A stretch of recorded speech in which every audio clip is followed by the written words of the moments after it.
আবারও বাগুইআটিতে নজর রাখতে হচ্ছে। বাগুইআটিতে তৃণমূল কর্মীকে পিটিয়ে খুনের অভিযোগ উঠছে এবং শনিবার রাতে তৃণমূলের গোষ্ঠী কোন্দলের জেরে উত্তপ্ত হয় বাগুইআটি অর্জুনপুরের পশ্চিমপাড়া এলাকা। দফায় দফায় সংঘর্ষ বাধে, সেখানে ইট বৃষ্টি হয়, আহত হন বেশ কয়েকজন। ঘটনাস্থলে পুলিশ গেলে পরিস্থিতি কিছুটা স্বাভাবিক হয় ঠিকই, তবে পুনরায় এলাকায় সংঘর্ষ হয় এবং সেই সময় ইটের আঘাতে আহত হন সঞ্জীব দাস নামে এক কর্মী। যদিও এটি তৃণমূলের গোষ্ঠীদ্বন্দ্ব বলে জানা যাচ্ছে, তবে তৃণমূল মুখপাত্র অরূপ চক্রবর্তী তিনি এখানে বিজেপির হাত রয়েছে বলে সন্দেহ প্রকাশ করলেন এবং অন্যদিকে শ্রমিকবাবুর সঙ্গেও কথা বলা হয়েছিল, সেক্ষেত্রে তিনি বলছেন এখানে তৃণমূলের হাত রয়েছে, অর্থাৎ দুই দলই দুজনের দিকে এই কাদা ছড়াছড়ি বজায় রাখছে। সেক্ষেত্রে স্থানীয় মানুষ কি বলছেন শোনাবো আমরা।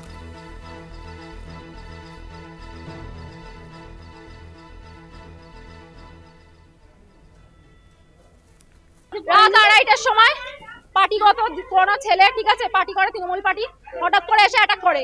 আমরা সবাই ঘরে ঘুমাচ্ছিলাম, আমার বাবা, আমার মা, আমরা সবাই ঘরে ঘুমাচ্ছিলাম, আমরা কিছু জানতাম না। হট করে এসে অ্যাটাক করে, দাঁড়াও।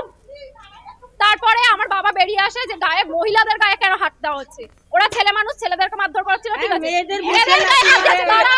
মহিলাদেরকে হাত দিয়েছে। যখন আমরা ছুটে এসে আমাদের থেকে প্রথমে পালিয়ে যায়। সিসি থেকে ওরা কি করে লাইন বন্ধ করতে পারে? এটা সুপর্ণা আন্টি, যে আমাদের কাউন্সিলর 8 নম্বর ওয়ার্ডের কাউন্সিলর, সেও জড়িত আছে। দেবরাজ চক্রবর্তী এমনকি জড়িত আছে, কারণ আমরা বারবার দেবরাজ চক্রবর্তীকে ফোন করেছি, কাউন্সিলরকে হেল্প নেওয়ার জন্য ফোন করেছি, কেউ ধরেনি। এমনকি বড়বাবুকে ফোন করেছি আমরা থানা, 3বার ফোনটা কাটার পর, 3বার ফোন কাটার পর একবার ফোন ধরে বলেছে ঠিক আছে পাঠাচ্ছি। মাত্র 2-3টে সিভিল লোক পাঠিয়েছে, সিভিল পুলিশ। হ্যাঁ, তৃণমূলের ছেলেরাই মেরেছে, উনিও তৃণমূল করে, তৃণমূলের ছেলেরাই মেরেছে, দেবরাজ চক্রবর্তীর লোকেরা মেরেছে। আপনারা শুনলেন স্থানীয় মানুষদের প্রতিক্রিয়া শোনালাম। বাগুইআটিতে তৃণমূল কর্মীকে পিটিয়ে খুনের অভিযোগ। শনিবার রাতে তৃণমূলের গোষ্ঠী কোন্দলের জেরে উত্তপ্ত হয় বাগুইআটির অর্জুনপুরের পশ্চিমপাড়া এলাকা। দফায় দফায় সংঘর্ষ বাধে, ইট বৃষ্টি শুরু হয়, আহত হন বেশ কয়েকজন। ঘটনাস্থলে পুলিশ গেলে পরিস্থিতি কিছুটা স্বাভাবিক হয় ঠিকই, তবে পুনরায় এলাকায় সংঘর্ষ শুরু হয়। সেই সময় ইটের আঘাতে আহত হন সঞ্জীব দাস, অর্থাৎ একজন যেমন আহত হয়েছেন, অন্যদিকে বেশ কয়েকজন আহত হয়েছেন। তাকে টেনে নিয়ে গিয়ে রাস্তায় ফেলে মারধর করা হয় বলে অভিযোগ এবং এরপরই তাকে রক্তাক্ত অবস্থায় স্থানীয়রা হাসপাতালে নিয়ে যায় এবং সেখানে চিকিৎসকেরা তাকে মৃত বলে ঘোষণা করে, অর্থাৎ সঞ্জীব দাসের মৃত্যু হয়েছে। এরপরই এলাকায় উত্তেজনা আরও বাড়ে এবং এই মুহূর্তে সেখানে ব্যাপক পুলিশ বাহিনী নামানো হয়েছে। ঘটনাস্থলে থেকে পুলিশকে ঘিরে ধরে বিক্ষোভ দেখায় স্থানীয়রা, এলাকায় র্যাব নামাতে হয়।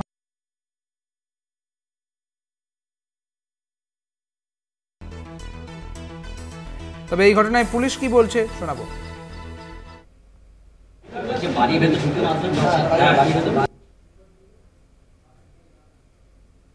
কালকে নাইট 1:30টা সময় বাগুইআটি থানাতে একটা কমপ্লেন পেলাম, অর্জুনপুর পশ্চিমপাড়া ওইদিকে একটা ঝামেলা চলছে, 2 গ্রুপসের মধ্যে একটা ঝামেলা চলছে।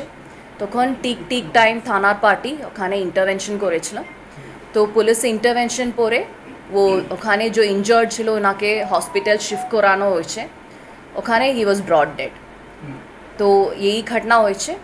তো যে ব্রড ডেড আছে, like he is actually history sheeter আছে থানার, কেন ওনার এগেনস্টের অলমোস্ট 11টা কেসেস আছে এখানে, including arms act and NDPS cases আছে।